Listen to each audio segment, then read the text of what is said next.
Very good afternoon, all of you. Good afternoon, students. आज की class में हम आपके साथ क्वेश्चन नंबर 10 डिस्कस करेंगे।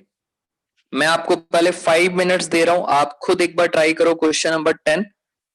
रीजन बिहाइंड दिस, ऐसे क्वेश्चंस के अंदर बहुत सारे फॉर्मूलेज का यूज होगा, तो आप जब सारे फॉर्मूलेज यूज करने की हैबिट कर लेंगे तो आपको ऑटोमेटिकली सारा रिवीजन भी हो जाएगा।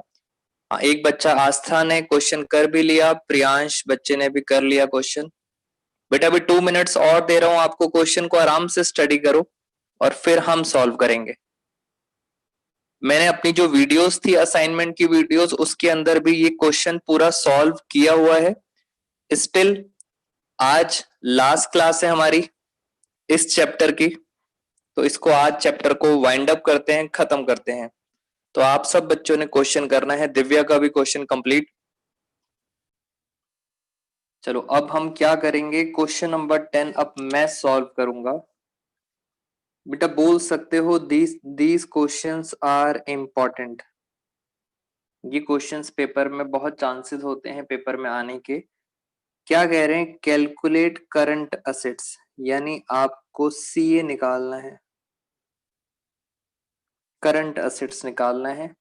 और लास्ट में आपको करंट असेट्स का आंसर दिया हुआ है 96,250। बहुत सारी रेशियोज यूज होंगी, हम फॉर्मूलेज रिवाइज करेंगे। पहली चीज, आराम से चलता हूं, इसमें कौन कौन से फॉर्मूलेज लग रहे हैं। एक लग रहा है सर स्टॉक टर्नओवर रेशियो, ये पहला फॉर्मूला। बेटा क्वेश्चन हमेशा फॉर्मूले से स्टार्ट करना।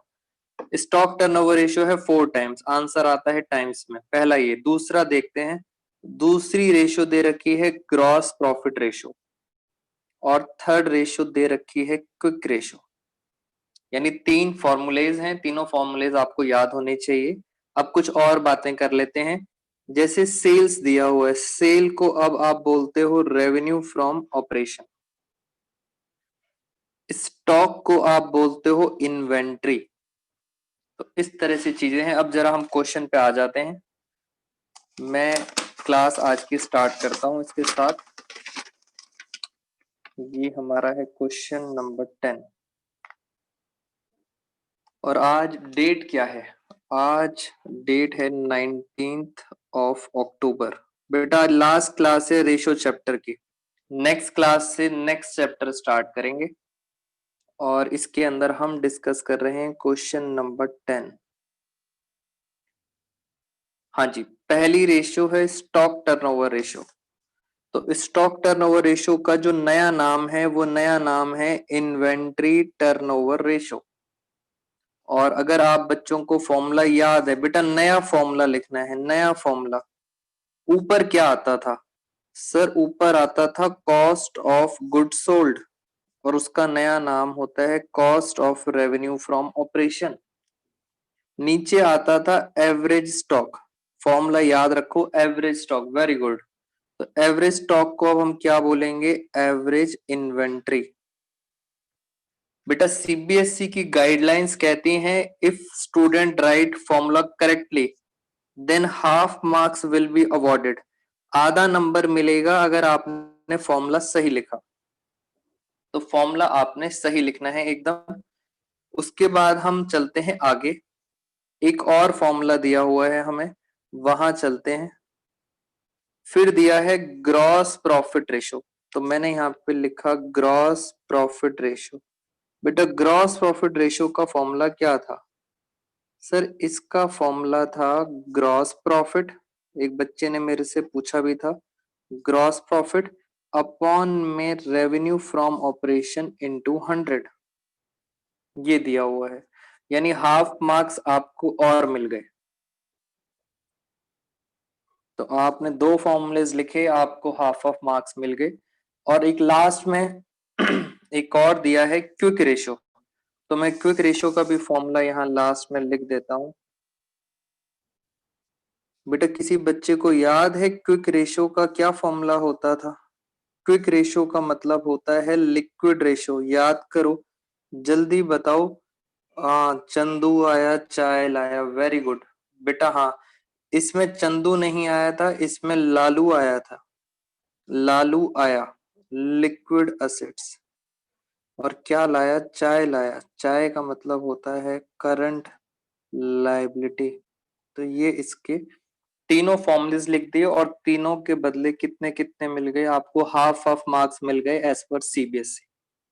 अब सर जो जो इन्फॉर्मेशन दी है वो इन्फॉर्मेशन डालना स्टार्ट करते हैं फॉर्मूलेस के बाद। क्विक रेशियो दे रखी है 0.75। जरा स्पीड बढ़ाते हैं बेटा। मैथ्स है, अकाउंट्स का पार्ट खत्म, सिर्फ मैथ्स लगानी है। सर लिक्विड असेट्स पता नहीं, बट हाँ करंट लायबिलिटी पता है। आपको करंट लायबिलिटी पता है 40,000। अगर मैं इसे क्रॉस मल्टीप्लाई करूं तो ये आंसर आएगा 30,000। बेटा चेक करना क्या सही आ रहा है। वेरी गुड, 2-3 बच्चों ने बता भी दिया। बिल्कुल सही सर, लिक्विड एसेट आ गया 30,000। दो इंफॉर्मेशन खत्म। अब ऊपर चलते हैं। ग्रॉस प्रॉफिट दिया हुआ 25%। यहाँ पे लिखते हैं सर 25% दिया हुआ है, यानी बच्चों ये रेशो आपको दे रखी है 25%। अब ध्यान रखना, ये जो 100 यहाँ मल्टीप्लाई है, ये इधर आके क्या हो जाएगा? डिवाइड। ये वही 100 है 25% वाला। चैप्टर थर्ड से न्यूमेरिकल ही आएंगे। हाँ जी, चैप्टर थर्ड के अंदर बेटा कॉमन साइज और कंपैरेटिव है तो न्यूमेरिकल ही आएंगे, और चैप्टर फोर्थ से भी न्यूमेरिकल आएंगे। क्यों सर ऐसा क्यों? बिकॉज 12th क्लास में एक चैप्टर नंबर 2 बनाया गया है टूल्स वाला, वो पूरा थ्योरी है, तो उसके अंदर सिर्फ थ्योरी आएगी, तो बाकी सारे चैप्टर्स में से प्रैक्टिकल आएगा। मैंने रेवेन्यू फ्रॉम ऑपरेशन भी लिख दिया 3 लाख। इसको सॉल्व कर लेते हैं फटाफट। तो ये आता है 1/4। तो जल्दी जल्दी हम बताएंगे ग्रॉस प्रॉफिट कितना आ गया। क्रॉस मल्टीप्लाई करेंगे तो बच्चों ग्रॉस प्रॉफिट आ रहा है, 4 से डिवाइड करेंगे तो 75,000। सर यहां तक हमें बात समझ आ गई और हमने 4 इंफॉर्मेशन यूज कर ली।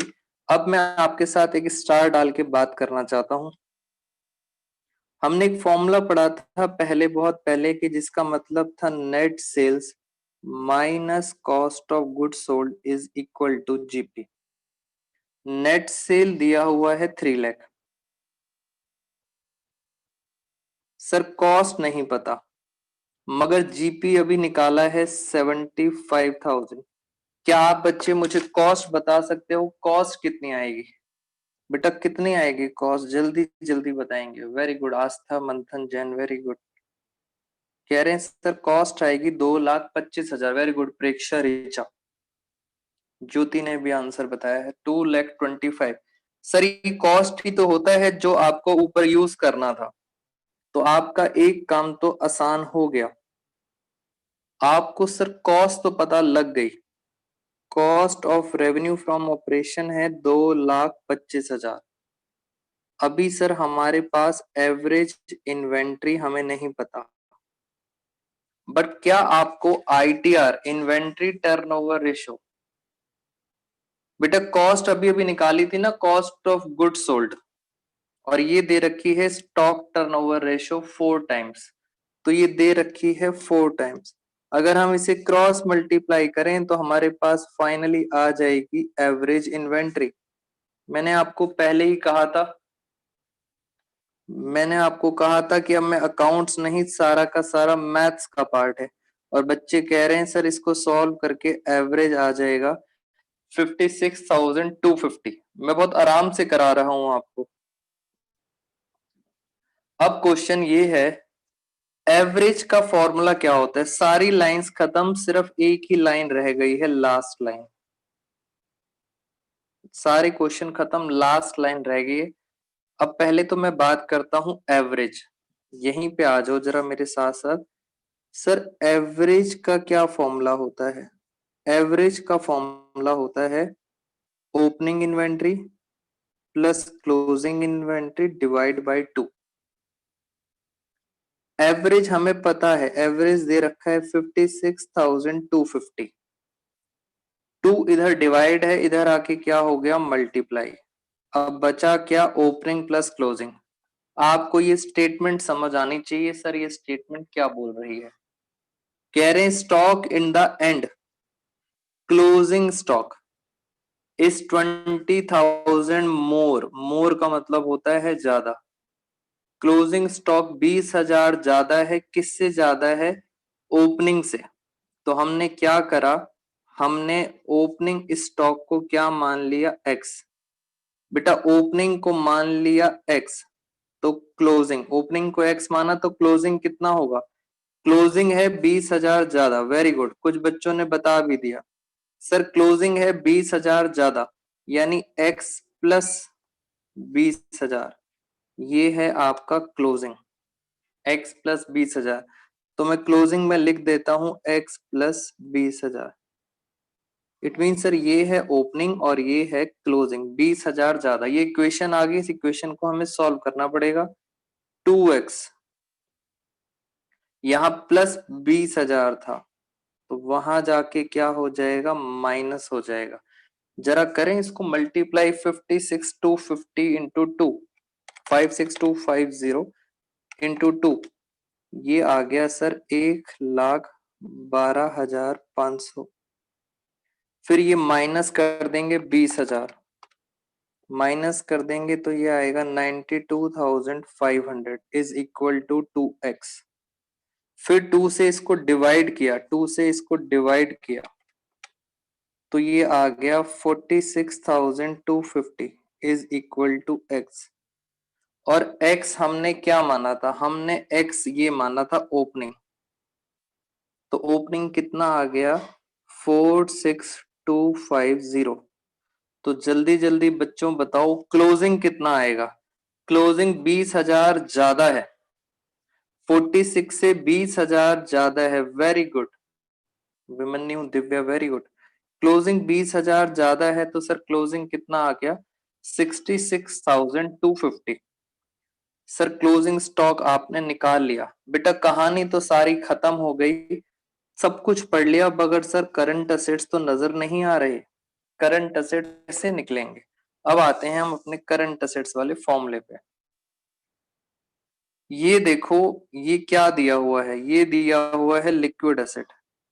मैं यहीं पे थोड़ा सा स्पेस लेके आपको बताता हूं। मुझे करंट असेट्स निकालने हैं, एक फॉर्मूला शायद किसी बच्चे को याद भी हो। बच्चों लिक्विड एसेट का एक फॉर्मूला होता था, हाँ कुछ बच्चों को याद आ गया, नेहा ने बता दिया, आस्था ने। कह रहे हैं सर करंट असेट्स माइनस, बेटा स्पेस कम है इसलिए लिख रहा हूं माइनस इन्वेंट्री। और भी कुछ माइनस होता था, माइनस होता था प्रीपेड एक्सपेंसेस। वेरी गुड प्रेक्षा, प्रीपेड एक्सपेंसेस तो क्वेश्चन में है ही नहीं, जीरो। लिक्विड असेट कितने हैं, जरा मेरी हेल्प करो। लिक्विड असेट है 30,000 is equal to current assets minus, अब बच्चा कहता है सर माइनस इन्वेंट्री है। सर आपने तो बताया ही नहीं क्लोजिंग इन्वेंट्री होती है या ओपनिंग। बच्चे कह रहे हैं सर आपने बताया ही नहीं कि ओपनिंग होती है या क्लोजिंग। तो बेटा मैं आपको बता देता हूं, हमेशा कौन सी इन्वेंट्री होती है? क्लोजिंग। कुछ बच्चों को पहले से ही पता था। क्लोजिंग इन्वेंट्री कितनी है? 66,250 माइनस जीरो। अब ये माइनस से इधर आके प्लस हो गया, तो ये आ गया 96,250। और फाइनली क्या निकल के आया? CA। तो बेटा इतने लंबे क्वेश्चन करने के बाद आपको CA के दर्शन होंगे। हाँ सर, तो इसलिए बहुत लंबा क्वेश्चन है, सारे फॉर्मूलेस हमें यूज करने पड़ेंगे, तब जाके CA वाला पॉइंट निकलेगा। तो इस तरह के क्वेश्चंस हैं जो आपको पेपर में सॉल्व करने हैं। पहले मैं चाहता हूं एनी डाउट्स इन दिस? बच्चों कोई भी डाउट आपका इससे रिलेटेड? हाँ बच्चे अभी मना कर रहे हैं, कह रहे हैं नो सर। और बताएं बेटा, और किसी बच्चे को? सर फॉर्मूला नहीं याद हो रहे। बेटा विमन्यु मैंने फॉर्मूले याद कराने के बड़े आसान तरीके बताए थे, मैंने सिंपल सिंपल लॉजिक बताया था जब मैंने हर फॉर्मूला याद कराया था। एक बार आप वीडियोस देखो, अगर आप वीडियोस देखोगे तो आपको फॉर्मूलेज याद कराने के मैंने तरीके सिखाए थे, उनसे आपको क्लियर हो जाएगा। हाँ, हमने ग्रॉस प्रॉफिट क्यों फाइंड किया? बेटा ग्रॉस प्रॉफिट इसलिए फाइंड किया, एक बच्चा कह रहा है सर ग्रॉस प्रॉफिट आपने क्यों निकाला? ग्रॉस प्रॉफिट इसलिए निकाला जिससे मैं यहाँ पे इसकी वैल्यू पुट कर चुकूं, क्योंकि मुझे क्या चाहिए, मुझे चाहिए होता है कॉस्ट ऑफ गुड सोल्ड, ये होता है cost of revenue from operation. तो इस तरह से करने हैं आपको पॉइंट्स की सर हमने ग्रॉस प्रॉफिट क्यों निकाला। हाँ कह रहे हैं सर एक और क्वेश्चन करा दो बढ़िया सा। तो इस तरह से आपका ये वाला क्वेश्चन खत्म। बेटा असाइनमेंट, अगर आप सब ने वीडियोस देखी होंगी तो असाइनमेंट उसमें लिंक बॉक्स में दिया हुआ था, आप वहां से डाउनलोड कर सकते थे ये वाला असाइनमेंट। और शायद मैंने आप सब बच्चों को व्हाट्सएप ग्रुप पे भी असाइनमेंट दे दिया था। तो उसमें से क्वेश्चन नंबर 9 करोगे तो ये 9th क्वेश्चन भी ऐसे ही है खतरनाक सा, इसमें भी बड़े सारे फॉर्मूलेज लगेंगे, दिमाग लगेगा। तो आप ट्राई करना ये वाला क्वेश्चन आपके लिए। बच्चे कह रहे हैं सर सीए फाइंड करने के लिए, एक डाउट ले लेते हैं, कह रहे सीए फाइंड करने के लिए तो एलए और इन्वेंट्री चाहिए था। वेरी गुड, लिक्विड एसेट और इन्वेंट्री चाहिए था। लिक्विड एसेट्स तो यहां से आ गया बच्चों, इन्वेंट्री कैसे आएगी? इन्वेंट्री के लिए तो आपको इतनी लंबी कहानी सॉल्व करनी पड़ेगी तभी इन्वेंट्री आएगी। तो ऐसा नहीं था कि सर इजी था क्वेश्चन, इन्वेंट्री निकालने के लिए सारी लंबी कहानी आपको सॉल्व करनी पड़ी। क्वेश्चन 9 मैं नहीं करा रहा, आपके लिए होमवर्क है क्वेश्चन 9। मुझे एक दो क्वेश्चंस कराने थे आपके साथ, वो मैं डिस्कस कर लेता हूं। हम आगे चलते हैं जरा। बेटा नेक्स्ट क्लास में नया चैप्टर स्टार्ट करेंगे। हाँ कुछ अनाउंसमेंट कर दूं मैं आप बच्चों के साथ, जितने बच्चे अभी हमारे साथ प्रेजेंट हैं। बेटा नेक्स्ट क्लास में हम स्टार्ट करेंगे अपना लास्ट चैप्टर जिसका नाम है कैश फ्लो स्टेटमेंट, इस बुक का लास्ट चैप्टर। मगर मुझे इस चैप्टर के लिए दोबारा से आप बच्चों की हेल्प चाहिए होगी। आप सब बच्चे बैलेंस शीट और स्टेटमेंट ऑफ P&L याद करके आएंगे। बेटा अच्छी तरह हेडिंग, सब हेडिंग और उसके अंदर की भी हेडिंग्स याद करोगे। जितनी अच्छी तरह बैलेंस शीट P&L याद करोगे, मेरे लिए बहुत इजी काम हो जाएगा कैश फ्लो पढ़ाना आपको। कैश फ्लो चैप्टर की अगर हम टोटल वेटेज की बात करें तो कैश फ्लो चैप्टर आएगा 8 मार्क्स का। दूसरी इंपॉर्टेंट बात मैं आपको बता दूं, मैं सारे ग्रुप्स में इन्फॉर्म भी कर दूंगा। बेटा आज की क्लास के बाद इस चैप्टर की हम रिकॉर्डेड क्लास आप सबको नहीं देंगे। इट मींस जो बच्चा लाइव क्लास अटेंड करेगा बस उसी को ये चैप्टर समझ आएगा। मैं रिकॉर्डेड क्लास अब आपको नहीं दूंगा। उसका रीजन मैंने आपको पहले भी बता दिया था। बेटे बहुत सारे कॉम्पिटिटर्स हैं मार्केट के अंदर जिनको ये चैप्टर में प्रॉब्लम आती है, क्योंकि इस चैप्टर में कुछ लॉजिक लगता है, कॉन्सेप्ट लगता है, और वो लॉजिक कुछ कॉम्पिटिटर्स को नहीं आता। तो हम वो लॉजिक मार्केट में पब्लिक नहीं करना चाहता मैं, तो इसलिए इसकी रिकॉर्डेड क्लासेस अवेलेबल नहीं होंगी आपको। तो cash flow statement live class होगी, दैट्स इट। हम आगे चलते हैं। बेटा सब हेड और उसके अंदर के हेड्स आपको याद रखने हैं।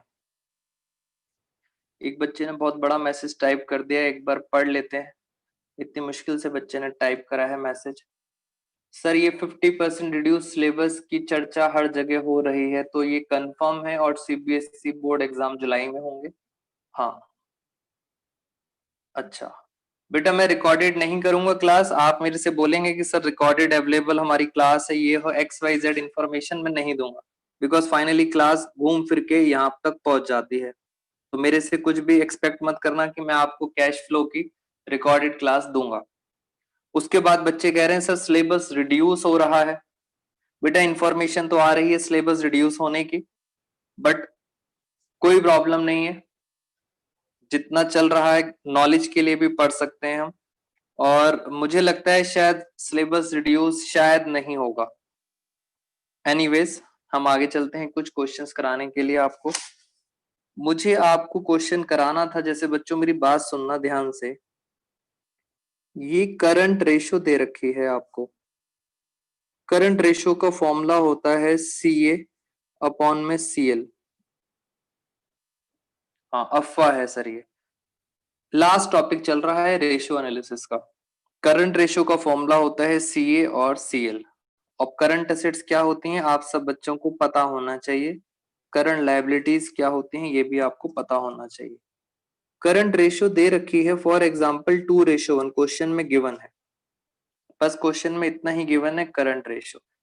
अब वो पूछ रहे हैं और कुछ नहीं गिवन, कह रहे हैं परचेज। सुनना जरा मेरी बात। Purchase of stock on credit rupees 10,000। कह रहे हैं स्टॉक खरीदा है उधार पर, स्टॉक खरीदा है उधार पर। और वो बोल रहे हैं इस ट्रांजैक्शन का हमारी करंट रेशो पे क्या इफेक्ट पड़ेगा। क्या हमारी करंट रेशो इंक्रीज होगी। इस ट्रांजैक्शन का हमारी करंट रेशो पे क्या इफेक्ट पड़ेगा। क्या करंट रेशो इंक्रीज होगी या करंट रेशो डिक्रीज होगी या लास्ट ऑप्शन नो चेंज। ये तीन बातें आपसे वो पूछ रहे हैं। हाँ अब मैं आपको इसका लॉजिक बता देता हूं बेटा। क्वेश्चन सिर्फ इतना ही आएगा, रेशियो दे रखी होगी, ट्रांजैक्शन दे रखी होगी, आपसे पूछेंगे अफेक्ट बताओ, खत्म। क्वेश्चन इतना ही आएगा। अब मैं आपको एक्सप्लेन कर देता हूं जिससे आपका कभी भी गलत नहीं होगा क्वेश्चन। मेरी बात सुनेंगे बेटा। आपने एज्यूम करके चलना है। मान लो 2:1 के हिसाब से बेटा कुछ भी मान लो। ऐसा मानना कि ये रेशो डबल आए। जैसे मैंने मान लिया यहाँ पे मान लिया 80,000, तो नीचे पता है मुझे कितना एज्यूम करना पड़ेगा 40,000। मैं बोल रहा हूं दिस इज एजम्पशन। आप कुछ भी मान सकते हो मगर वो रेशो 2:1 आनी चाहिए। अगर आप इसको सॉल्व करोगे तो 2:1 ही आएगा ये। कुछ भी मान सकते हो आप। अब इस ट्रांजेक्शन की बात करते हैं। जब आप स्टॉक खरीदते हो तो आपके पास स्टॉक बढ़ जाता है, और जब आप उधार पे खरीदते हो तो आपके पता है कौन बढ़ जाते हैं। उधार पे खरीदने का मतलब होता है क्रेडिटर्स बढ़ गए। बेटा डबल इफेक्ट डालना है आपने। डबल इफेक्ट, स्टॉक भी बढ़ गया और क्रेडिटर्स भी बढ़ गए। अब क्वेश्चन ये है क्या स्टॉक, स्टॉक का नया नाम है इन्वेंट्री। क्या इन्वेंट्री करंट असेट्स है। यस। बेटा याद रखना क्या इन्वेंट्री करंट असेट्स होती है। यस। बैलेंस शीट आपको याद होनी चाहिए। अब जिन बच्चों को बैलेंस शीट याद है वो इजिली समझ सकते हैं ये बात, और जिन बच्चों को बैलेंस शीट याद नहीं है उन बच्चों को एक बार दिखा देते हैं। करंट असेट्स के अंदर देखो क्या आ रहा है, इन्वेंट्री। तो इन्वेंट्री क्या है हमारी करंट असेट्स। क्रेडिटर्स, क्या क्रेडिटर्स हमारे करंट लायबिलिटी होते हैं। यस, क्रेडिटर्स हमारे करंट लायबिलिटी होते हैं। बेटा आप में से कोई भी बता सकता है क्रेडिटर्स का नया नाम। एनीवन, क्रेडिटर्स का नया नाम क्या है। किस नाम से अब हम पुकारते हैं क्रेडिटर्स को। वेरी गुड कशिश रुचल, प्रेक्षा जैन, पार्थ गुलाटी, वेरी गुड निकिता, प्रिया, विमन्यु। बहुत सारे बच्चों को पता है। अच्छा, इसका मतलब पढ़ाई चल रही है, बढ़िया चल रही है, बहुत अच्छा लगा मुझे। ट्रेड पेबल, बेटा पूरा नाम है दिव्या ट्रेड पेबल। आस्था, सब ज्योति, सब ने बता दिया। और स्टॉक का नाम है इन्वेंट्री। ये करंट असेट्स है और ये करंट लायबिलिटी है। अब जरा मेरे साथ साथ बातों को समझेंगे। यानी सर इस ट्रांजेक्शन के बाद करंट असेट्स बढ़ रहे हैं। कितने से बढ़ रहे हैं, 10,000। पहले थे 80,000, 10,000 से बढ़ गए तो ये हो गया 90। सर क्रेडिटर्स करंट लायबिलिटी भी बढ़ रही है, कितने से, 10,000 से। पहले 40,000 थे अब हो गई 50,000। अगर मैं इसको सॉल्व करूं तो ये आंसर आ रहा है 9/5। इसको अगर मैं और सॉल्व करूं बेटा, 9/5 अगर मैं और सॉल्व करूं, देखें जरा यहाँ पे 9 ÷ 5, तो ये आ रहा है 1.8/1। इट मीन्स सर पहले रेशो थी 2, बेटा पहले 2 थी अब हो गई 1.8।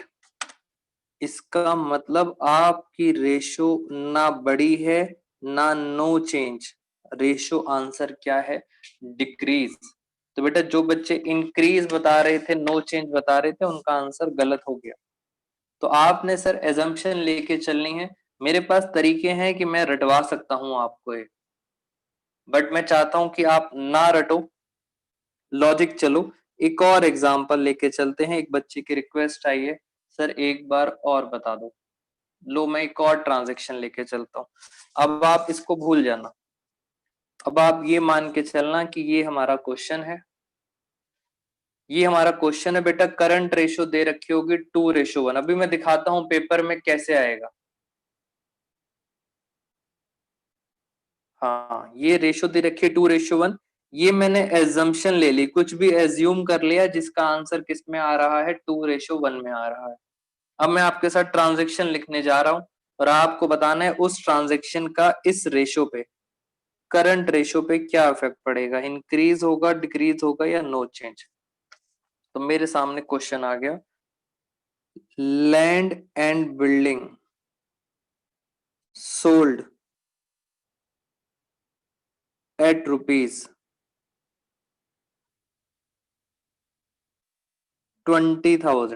बेटा बिल्डिंग थी हमारे पास, हमने बेच दी 20,000 रुपए में। हाँ जी, पहले तो हम करते हैं इसका double effect. Double effect sir, जब लैंड एंड बिल्डिंग बेचेंगे तो लैंड एंड बिल्डिंग तो चली जाएगी -20,000 से, मगर जब बेचेंगे तो आपके पास क्या आएगा, आपके पास कैश आएगा 20,000। अब आगे चलते हैं। क्या कैश करंट असेट्स है?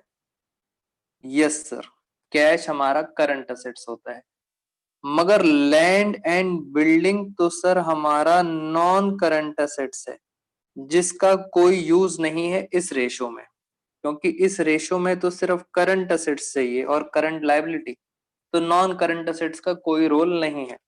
अब मैं चलता हूं आंसर पे। पहले मेरे पास करंट असेट्स थे 80,000 के, ध्यान से देखना 80,000 के।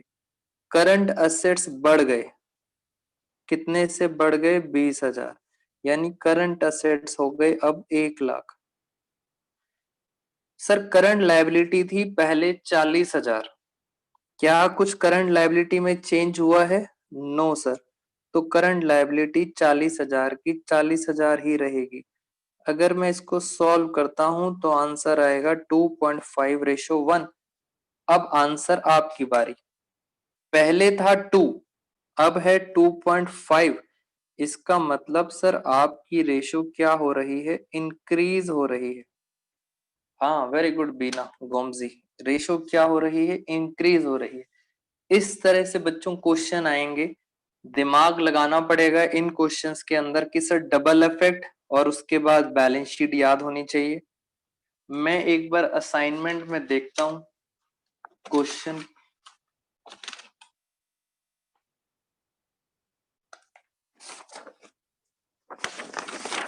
ये देखो, जैसे हमारे असाइनमेंट का क्वेश्चन नंबर 24 है। Question number 24, land and building minus हो रहा है। हाँ जी बेटा, लैंड एंड बिल्डिंग माइनस हो रहा है, जा रहा है ना, बेचेंगे तो लैंड एंड बिल्डिंग जा रहा है। ये देखो 24th क्वेश्चन, यहाँ लिखा है करंट रेशो कितनी दे रखी है? 3:1। स्टेट, गिव रीजंस, रीजंस भी देने हैं आपको, which of the following would improve, reduce और नॉट चेंज। आपको ये बताना है इनका क्या इफेक्ट पड़ता है। जैसे हम बात करते हैं, कोई भी एक ट्रांजैक्शन ले लेते हैं, जैसे मैं बात करता हूं पॉइंट नंबर 7 की। लिखा है कैश कलेक्टेड फ्रॉम डेटर। बेटे डेटर से कैश कलेक्ट किया, दिमाग लगाओ, आंसर मत देखना अभी। हाँ बेटा, आंसर दिए हुए, बच्चे कितने होशियार हैं। कह रहे हम करें, हम करें, आंसर दिया हुआ है बेटा। कैश कलेक्ट करोगे तो कैश में प्लस हो जाएगा, और डेटर में से क्या हो जाएगा? डेटर में से माइनस हो जाएगा। सर ये दोनों ही क्या हैं? ये करंट असेट्स हैं, दोनों ही करंट असेट्स हैं। एक प्लस एक माइनस, तो आंसर आएगा नो चेंज। 1 2 3 4 5 6 7। बेटा ये देखो 7th नंबर का आंसर आया है नो चेंज। इस तरह से आपको क्वेश्चंस करने हैं और देख लेते हैं हम कुछ और क्वेश्चन। पॉइंट नंबर 4 पे आ जाओ जरा। पॉइंट नंबर 4, ये सोल्ड है, गलती से सॉलिड लिख दिया था, ये सोल्ड है। फर्नीचर बेचा है आपने कैश में। जब बेटा फर्नीचर बेचोगे कैश में तो कैश तो आएगा मगर जाएगा क्या? फर्नीचर। सर कैश तो हमारी करंट असेट्स है, करंट असेट्स बढ़ रही है, मगर फर्नीचर पता है क्या है? नॉन करंट असेट्स है, तो इसका तो कोई रोल नहीं है। बट फर्नीचर नॉन सी, वेरी गुड ज्योति ने बता भी दिया। और कैश है करंट असेट्स, तो सिर्फ करंट असेट्स बढ़ रहा है, तो बेटा करंट असेट्स आती हैं ऊपर, सिर्फ बढ़ रहा है करंट असेट्स, तो आपको पता है सर हमारी रेशो भी क्या हो जाएगी? रेशो भी इंप्रूव हो जाएगी, बिकॉज करंट बढ़ रहा है, ऊपर जा रहा है करंट रेशो। हाँ सर हमें बात समझ आ गई आपकी। मैं आपसे कुछ और बातें करता हूँ। एक मुश्किल सा क्वेश्चन पूछूं या पहले आसान कराऊं? जल्दी बताओ, इजी कराऊं एक और या सीधा टफ कराऊं? बेटा इजी कराना है या टफ कराएं? बच्चे कह रहे हैं सर मुश्किल कराओ। टफ कराओ, दो बच्चे कह रहे हैं टफ कराओ, मुश्किल कराओ सर अब कुछ। हाँ हो जाएगा, लो टफ कराते हैं फिर। बेटा नाइन्थ अभी टॉपिक कराया नहीं है, जिस बच्चे ने नाइन्थ पूछा है तो नाइन्थ बाद में कराएंगे आपको, क्योंकि उसमें डिबेंचर्स के बारे में कुछ लिखा है। लो फिर एक रेशो मैं आपको बता रहा हूं, रेशो है डेब्ट इक्विटी रेशो। बेटा ये नाम है डेब्ट इक्विटी रेशो, यानी पेपर में तो सर कोई भी रेशो आ सकती है, डेब्ट इक्विटी रेशो। फॉर्मूला बड़ा आसान है बेटा, पहले क्या लिखा है? डेब्ट, तो मैंने ऊपर लिख दिया डेब्ट। बाद में क्या लिखा है? इक्विटी, मैंने नीचे लिख दिया इक्विटी। और आपको बता दूं डेब्ट का मतलब पता है क्या होता है? डेब्ट का मतलब होता है नॉन सीएल। हाँ डेब्ट, हाँ पहले भी बताया था मैंने, वेरी गुड। और इक्विटी का मतलब होता है शेयर होल्डर फंड। हाँ दिमाग लगा लेना, मैं आपके सामने एक बार बैलेंस शीट रख के दिखा देता हूँ। बेटा डेब्ट का मतलब होता है नॉन करंट लायबिलिटी, इसमें ये सारे आते हैं, सारे के सारे आते हैं डेब्ट में। और सर इक्विटी का मतलब होता है शेयर होल्डर फंड, इसमें क्या क्या आता है? शेयर कैपिटल भी आता है और रिजर्व एंड सरप्लस भी आता है। आप बच्चों ने कहा है मुश्किल क्वेश्चन, इसलिए मैं मुश्किल करा रहा हूँ। आओ मेरे साथ अब जरा। ये दे रखी है आपको 3:1। बेटा ये रेशो दे रखी है 3:1, पहले दे रखी है। अब एक ट्रांजेक्शन लिखने जा रहा हूं और आप बच्चे बताएंगे सर इस ट्रांजेक्शन का रेशो पे क्या इफेक्ट पड़ेगा। आप एजम्पशन के लिए कुछ भी ले सकते हो, जैसे मैं एजम्पशन के लिए ले लेता हूं 3 लाख और मैंने ले लिया 1 लाख, आप कुछ भी ले सकते हो, प्रोवाइडेड 3:1 आने चाहिए। ट्रांजेक्शन नंबर 1 सुनेंगे ध्यान से। सोल्ड मशीनरी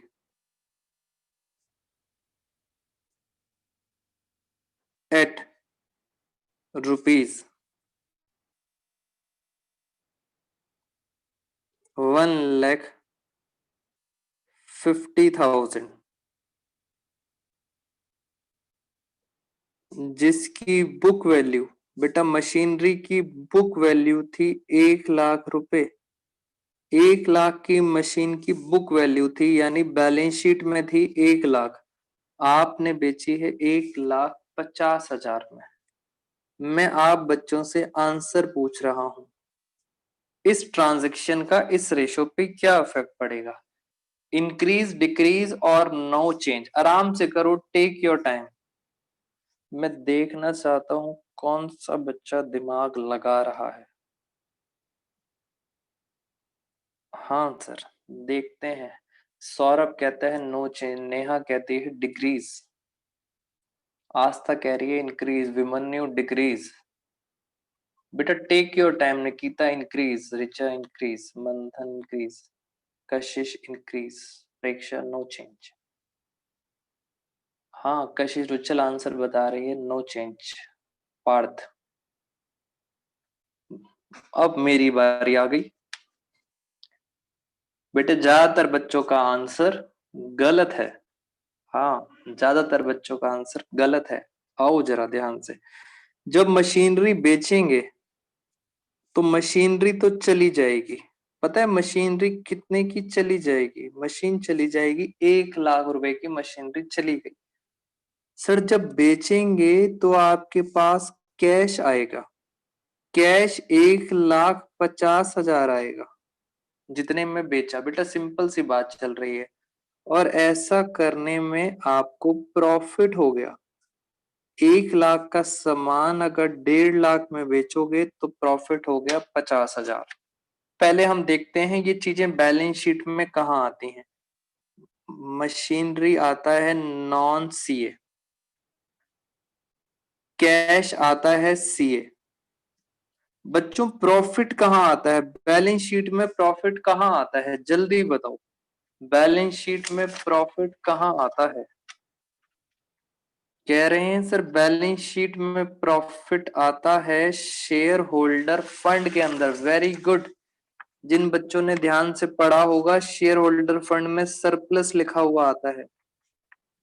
तो सरप्लस का मतलब होता है प्रॉफिट। अब सर देखते हैं हमें क्या क्या चाहिए। हमें चाहिए नॉन सीएल और share holder fund. It means non CA useless है, सीए का कोई काम नहीं है, सिर्फ शेयर होल्डर फंड का काम है। हाँ बेटा लॉस भी आता है रिजर्व एंड सरप्लस में, सही पकड़े हैं आप। अब मैं ये पूछ रहा हूं, ऊपर नॉन सीएल में तो कोई चेंज नहीं है। बिल्कुल सही। शेयर होल्डर फंड के अंदर प्लस हो रहा है। बेटा शेयर होल्डर फंड के अंदर 50,000 प्लस हो रहा है, यानी ये हो गया है 1.5 लाख। तो फटाफट अगर बताएं तो रेशियो आ रही है 2:1। सर पहले थी 3, अब हो गई 2। तो जिन बच्चों का आंसर आया था डिक्रीज, बेटा आप सबको मुबारक हो। Decrease answer is the correct answer. हाँ कुछ बच्चों का आया था, गोमजी का, प्रियांश का, और भी कुछ बच्चों का, नेहा का आंसर आया था डिक्रीज। तो इस तरह से आपको आराम आराम से रेशियोज को कवर करना है। सर किस तरह से रेशियो करनी है मैं आपसे, क्या आपको बेटा कोई डाउट है इस इनके? क्या ये पॉइंट क्लियर है किस तरह से करने हैं आपने? Any doubts? बच्चे कह रहे हैं सर डाउट्स नहीं है, हमें एक भी डाउट नहीं है। बेटा नेक्स्ट क्लास में कैश फ्लो स्टार्ट करेंगे, नया चैप्टर है। आप बच्चों के पास टाइम है, सारे बच्चे बैलेंस शीट और P&L याद कर लेना बेटा, क्योंकि लास्ट चैप्टर थोड़ा सा कॉम्प्लिकेटेड है। बैलेंस शीट, बेटा बैलेंस शीट को याद करने का सबसे आसान तरीका क्या था? मैंने आपको पहले भी बताया था बेटा, बैलेंस शीट को याद करने का आसान तरीका यह है, ज्यादा से ज्यादा टेस्ट दें। दूसरी चीज, सर फॉर्मूला कौन सा लगाया था फिर से बता दो बेटा, कौन सा फॉर्मूला? एक बच्चा क्या पूछ रहा है? मंथन आपका डाउट क्या है? एक बार हाँ जी, एक बच्चा कह रहा है कि सर बैलेंस शीट कैसे याद करनी थी, उसका तरीका बता रहा था मैं आपको। बैलेंस शीट में आप अपने साथ वो वाले नोट्स रखो जो नोट्स मैंने प्रोवाइड करे थे जिसमें सब कुछ था। इस नोट्स के साथ आपने क्या करना है, आपने अपनी बुक की चैप्टर नंबर 1 की इलिस्ट्रेशंस ओपन करनी है। यानी चैप्टर नंबर 1 की इलिस्ट्रेशंस, इलिस्ट्रेशन में जो भी आंसर दिया है आपने उसको पढ़कर नोट्स में उनको ढूंढना है, फाइंड आउट करना है। इट मींस आंसर पढ़ के बस ढूंढना है कि सर नोट्स में कहाँ है। बेटा एक टाइम आएगा जब आप आंसर पढ़ते रहोगे और यहाँ ढूंढते रहोगे, आपको अपने आप ही सारे के सारे पॉइंट्स याद हो जाएंगे। जैसे जैसे क्वेश्चंस चलते जाओगे आपको पता लगता जाएगा कि हाँ नोट्स में यहाँ यहाँ आती हैं चीजें और अपने आप याद हो जाएगा। एक बच्चे का डाउट और ले लेते हैं फिर हम आगे चलेंगे। स्टूडेंट ने कहा है बेटा स्कैनर का, आपकी बुक में मैंने कहा था स्कैनर सॉल्व करना, और स्कैनर का क्वेश्चन नंबर है, मैं एक बार डिस्कस कर लूं आप बच्चों के साथ। बेटा सारे बच्चे स्कैनर करो, और असाइनमेंट छोटा सा असाइनमेंट था हमारा। हाँ जी बेटा स्कैनर में कौन से क्वेश्चन में डाउट था? क्वेश्चन नंबर 10 कह रहे हैं शायद बच्चे। बेटा एक बार बताएंगे जिस बच्चे का डाउट था स्कैनर में कौन से क्वेश्चन में डाउट है? क्वेश्चन नंबर 8 ये रहा सर हमारा स्कैनर, और ये रहा क्वेश्चन नंबर 8। अच्छा ये वाला डाउट है। बेटा जिनके पास बुक है फटाफट बुक ओपन कर लें, पेज नंबर है S.46। बेटा ये बोर्ड का क्वेश्चन है, क्वेश्चन इजी है, क्वेश्चन मुश्किल नहीं है। लिखा है दिल्ली में और ऑल इंडिया 2018 में आया था क्वेश्चन।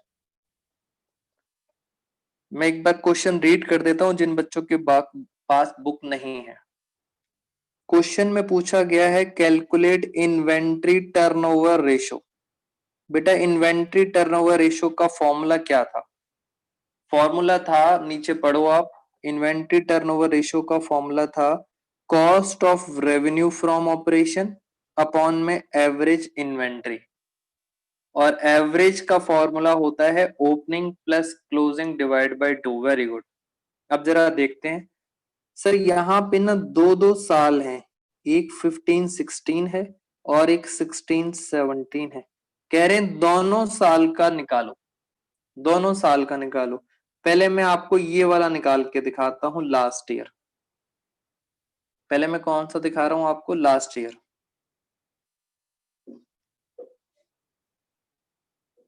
17 लाख ये हो गया आपका क्लोजिंग स्टॉक। बेटा अगर ये क्लोजिंग है तो यहाँ पे पढ़ो लिखा है इन्वेंट्री, अगर ये क्लोजिंग है तो पता है ये क्या बन गया? ओपनिंग। इट मीन्स 16-17 की बात हो रही है। 60 ये 17 लाख है क्लोजिंग, तो 7 लाख हो गया ओपनिंग।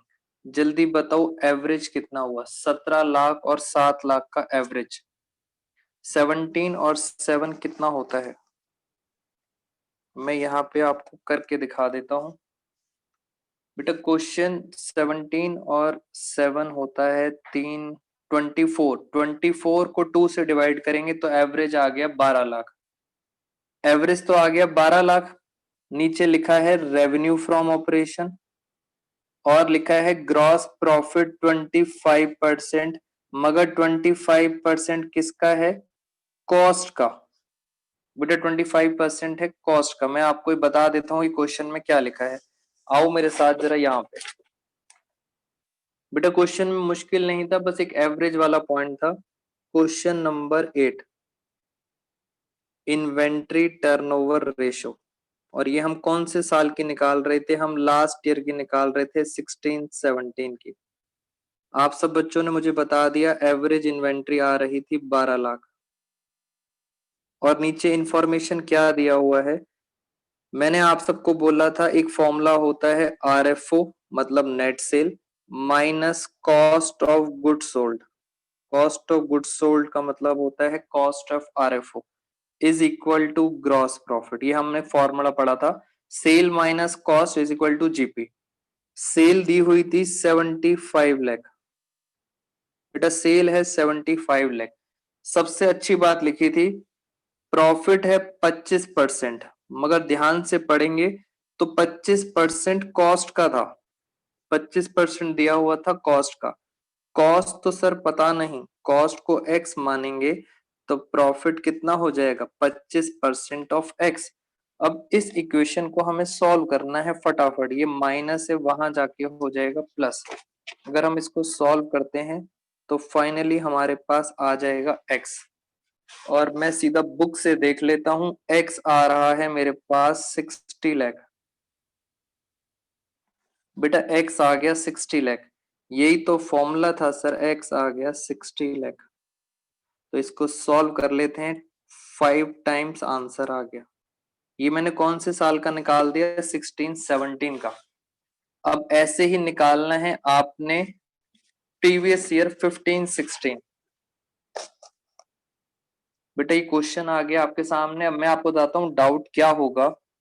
सर इस साल का तो आपने बड़ी जल्दी निकाल दिया, बिकॉज ये क्लोजिंग है और ये ओपनिंग है।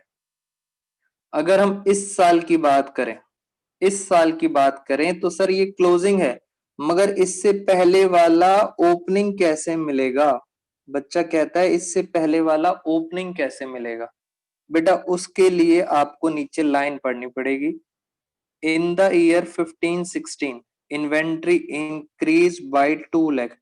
2 लाख से इन्वेंट्री इंक्रीज हुई है, यानी पता है पिछली बार इन्वेंट्री कितनी होगी?